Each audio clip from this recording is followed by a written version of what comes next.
My name is Victoria. I go to the Richard Stockton College of New Jersey. My major is psychology for early elementary education. The lead up to Sandy, we didn't expect any of this. We heard that we were under mandatory evacuation, so we left and we went to my aunt's house, but we never expected what was actually coming.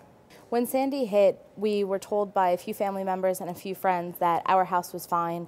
We were ready to go home, just waiting for my development to open. And once it opened, it was a disaster zone. We didn't expect what we were going to see when we walked in our house. We had about 2 feet of flooding. So there was just mud everywhere. The carpets were drenched with water and mud, and everything was just trashed. My mom and I are kind of like the same person, and she really just didn't know how to react, and neither did I. It was just one of those things where we both walked into the house and we both just broke down and burst into tears.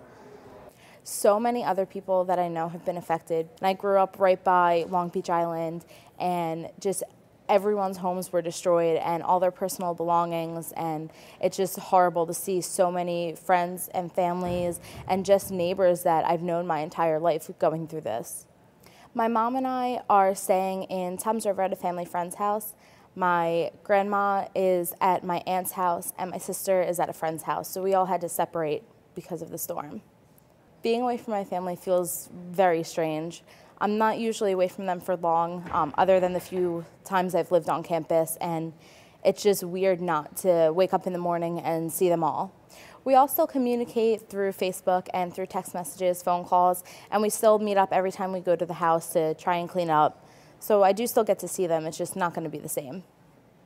Being a psychology major, it has helped me understand kind of what I can do to help those around me who may be suffering, with post-traumatic stress disorder and things of that matter, where they might not be as lucky as I am, where they have that many friends and family around them to support them, and they might need that. The support systems I have will forever change my life, because I will always just feel so grateful for everything that they've done for me. People who are just constantly offering up their homes for me when they don't have to, when they weren't affected. It's so heartwarming to see that.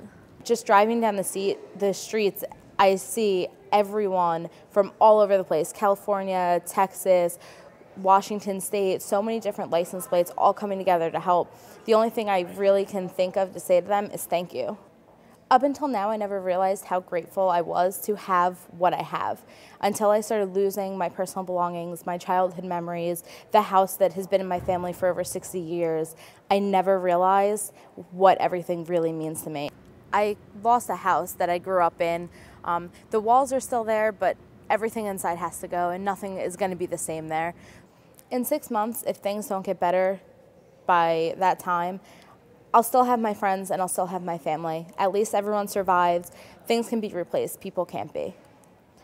I learned that I really had more than I ever needed. I have more family and more friends and more love and support than a lot of people do in this world, and I couldn't be more happy about it. As someone who's going through something so horrible, to see someone who doesn't have the support that I have, I would immediately just go over and try to support them and explain to them that even if you don't feel like it, there is someone who cares, and you do have that support system.